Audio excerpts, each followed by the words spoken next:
exceptionally high skill rating, you know, top 30 with a win rate of like 52%. A lot of players will know, you know, there's going to be a lot of Masters players out here watching this being like, well, what the heck, my win rate is 55%, 57% on my favorite hero.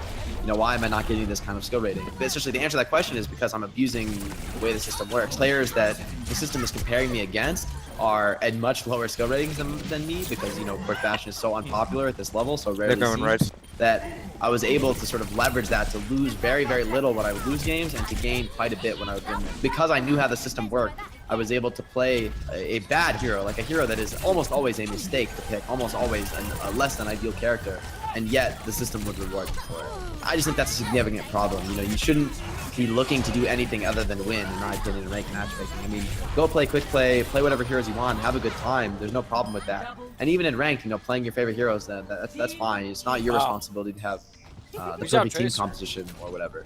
But when you're specifically rewarding someone for picking a hero that is unpopular because it is so niche and honestly just bad in a lot of situations, it's a pretty big problem in my eyes. The only problem with your argument, Jake, is that you made a mistake in your example. See, you actually won over half of your games, which kind of almost makes your point not as strong as it could, because of course we do know that there's players out there that use this strategy and lose 2/3 of their games. But yet, the boon they get during those statistical performances in the third of games that they do win, somehow, mathematically must keep them at the rate that they're at. And I think that's even a bigger issue, because if it was the case where you just won half of your games playing a more niche hero, I don't even think that'd be as much of a problem. But it starts to get to scary levels when we're talking about win rates as low as a third or less, and they're still able to hold a really high rank. Maybe not top 500 necessarily, but high GM and stuff. And I think that's a bit of an issue. And I do have the counter argument to that, but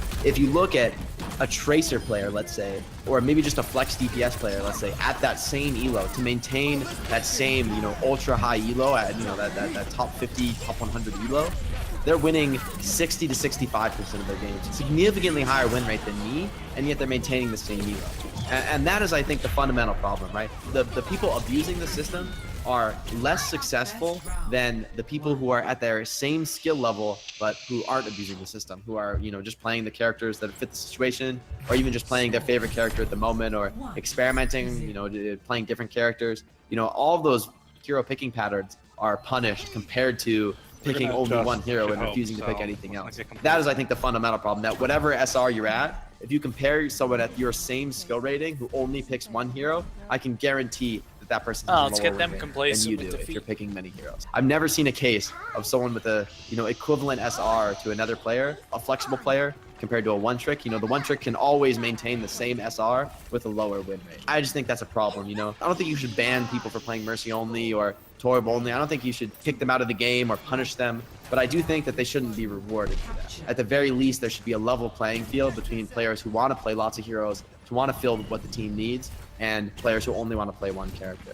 Okay, I'm going to make an attempt to make some sense of this, and I'm sure it might even cause for some acid reflux as you hear me explain this, but the reason why it seems to me that they do it this way, the way the SR system works, is that it isn't necessarily intended to be a ranked elo ladder entirely. Instead, it has the goal to try to create matches where the mechanical skill set of players within a given SR is most similar. And because of that, what it does is that it doesn't allow a player who is playing mechanically very well but lose stay at a lower rank. Instead, what it tries to do is push those players up to play with players that are more akin to their skill level, so that the matches, when you play it at like a lower rank, you don't feel that you mechanically can't compete. Because of course, if there's a Hanzo who's at like GM, but with a 30-40% win rate,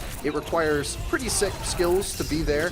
But if the game was based on winning only, and he played only for stats basically, is the point of the matter, and doesn't win, he would be pushed down into a rank where he would mechanically overwhelm those players and make it harder for them to play and make them feel like they can't progress in the system. Like, why do I have to play against this Hanzo guy who can shoot me so freely, right? Instead, why doesn't he have to go play players more akin to his skill level? But the game should be about winning, theoretically, but the problem is matchmaking itself is assumed to be unorganized, so players individually want to be ranked based upon their individual skill and be able to compete among players among their individual skill. And I think undoubtedly the SR system now actually does a pretty decent job of doing that. Now you can plus or minus say something is radically out of whack, and there's some outliers, maybe Mercy you might say is a good example, but a player like yourself, whether you're in top 30 or a few hundred out of top 500, you're still among the best players in the world, right? You're kept away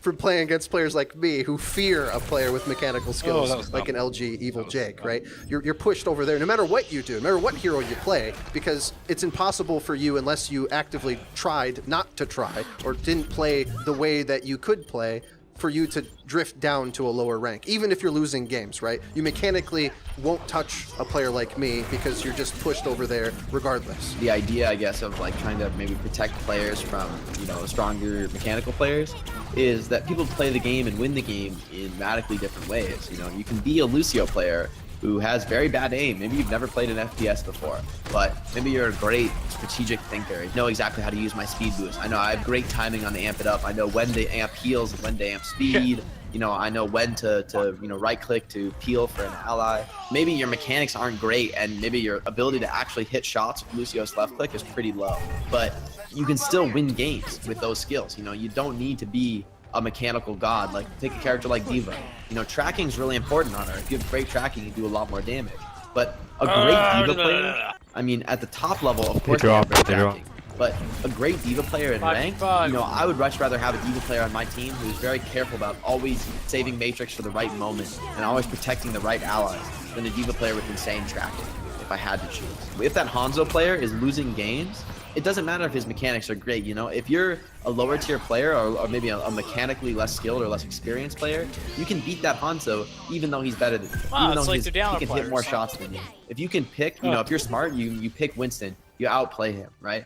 Like, you're ready to abuse the mechanics. You don't have to be a god tier Winston to make the right decisions about how to defeat a Hanzo. You know, it's just about playing your shield and playing that positioning game. Even though that's arguably easier than the Hanzo hitting, you know, crazy headshots, I don't think it makes it any less valuable of a skill. It'd be like matching Quake players based on who had the highest LG accuracy, as opposed to like which players can manage items well. If you look at players like Rafa, one of the most winning Quake players of all time, was never really thought of as like the strongest mechanical player in the game. Obviously impressive, you know, obviously you know, an incredible talent, but there's always been players who have been more impressive on a certain weapon or another than Rafa was. But he wins time and time again, not by threatening them and forcing them into, you know, intense 1v1 aim duels, but by constricting the map, by controlling items, and by out-strategizing. And I don't think that you should reward players who are very mechanical and who don't think too much over players who are very strategic and maybe less mechanical. I think people win the game in different ways, and the only way to make a fair system is a system that doesn't care how you win the game, that doesn't say this is the right way to play, this is the wrong way to play. Because right now, if you're playing and you're getting great stats, the system's saying, good job, keep doing what you're doing. But in an esports context, they couldn't be less relevant. No one cares what your damage is in an esports context. Are you out of position and dying in a key time and losing your team a point? That matters a hell of a lot more than whether your accuracy is 2 or 3% high. I would say that the system just has to be unbiased about how different players approach the game. Different people are going to do things in different ways, and that the system must be objective and sort of look at that all on a level playing field. Wait, Jake, I hear what you're saying, but I have gold damage, so you're wrong. Of course, of course. Didn't you know that trumps all arguments? Haven't you heard that? All right, if you have gold damage on the support, then you can flame your teammates. That's the rule. So, okay, how about the situation where you are playing sick, and I think there's maybe some debate whether that's always the case or not, but you think you're playing sick, and maybe you are, and your teammates don't perform well enough. Should you lose as much SR as they did? Is that fair? Yep, because if you're a sick player and you're consistent and you're playing at a high level, you know, some games you will get unlucky. You will play a big game and have, you know, big plays over and over and over again, and you'll lose because your teammates made big mistakes, and those mistakes were more impactful than your big plays. And that doesn't feel good. That doesn't feel good at all. And I think part of the reason Blizzard implemented the performance aspect of SR is because they want to reduce that bad feeling. You know, they want you to be, well, you know, you played really well, so even though you lost, we're not going to take too much SR because we know you played well. And while, you know, I have a lot of sympathy for that, I've been in the exact same spot myself many a time. I just think that the only answer to that is to just play enough games to where your SR actually, comes out, right? Like, if you're a consistently strong player and you're having consistent game after consistent game, guess what? You're going to win more often than a player who is less consistent and who does less damage. I mean, there's going to be games where you have 6 players who refuse to get off DPS, and that's just unlucky, honestly. But the reality is that every player, no matter what you're doing, is going to have the same incidence of those games. The one thing I think is a particular problem is that right now, the system has no means by which to reward players who have the specific skill of being really intelligent about composition decisions. Right now, it doesn't really matter. The system doesn't really care what you play, right? There's no reward for a player who knows exactly what hero to pick in exactly the right circumstance. That kind of skill in the game is not something you can measure statistically. You can't map to the percentage times in which you pick Winston in the right scenario and bing, bing, bing. Oh, here's an SR point, right? Like, the system can track things like accuracy or, kills per ultimate, but these things can never measure your decision making, your choices about when to switch heroes, and these things can be just as, if not more impactful to actually winning games as, having a high accuracy. So I would say any system that is going to prioritize statistics is a system that's going to miss the full story. Overwatch is an incredibly complex game. I think the problem is that it's so hard to get an accurate picture of the game from statistics that it's not even worth trying. You take a character like Winston. If you're doing the most damage technically possible on Winston, you are 100% playing wrong. You're probably taking way too many heals, you're probably playing too aggressively, and you're probably not making enough space for your allies. You're probably actually costing your allies space. So if you're just playing for maximizing damage, or let's say Mercy, you're just playing to maximize the number of players res, you're not playing to win the game.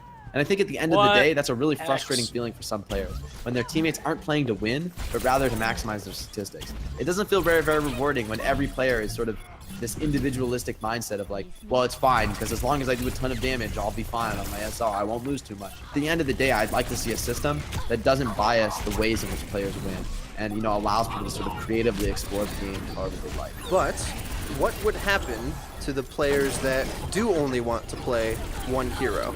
Wouldn't it undoubtedly mean, especially when they're off meta, mean that there were certain heroes that would never reach certain ranks because they just physically wouldn't perform? Wouldn't that sort of disincentivize players to play the game when the character they want to play can't get to a certain rank? I don't think there's even a character in the game that makes it actually unachievable. I do think if you're going to play Torbjorn only, it's going to be a lot harder to make it to the top 500. Because it's just a hell of a lot harder to win a ton of games playing only one character, especially when it's as one-dimensional as something like Torbjorn. But I also don't think that if you're someone who wants to play only Torbjorn, I just think that that's something you're going to have to live with. If you're pissed off because you can't get Grandmaster because you can't win many games, I think you're just gonna have to deal with it, or maybe pick another hero. I don't think everybody has to make it to Grandmaster. You'll have plenty of flex players right now that are trying their very hardest and maybe winning a lot of games, but because they're flexing to so many heroes, they're never able to achieve the really impressive statistics that are required to actually rank up in skill rating, over a long period of time. And I think for me, it's a much bigger problem that players like that are being suppressed than it is a problem that players who refuse to engage with hero swapping would be, having lower skill rating. I think that if you don't want to engage with hero swapping, that's fine by me. You do you. But if you're losing your team games because of it, I don't think there should be any special treatment. Earlier, you spoke about a term that I think we can develop a little bit more on in context, of course. I've had many discussions with people, other YouTubers even, about this subject in particular, and one thing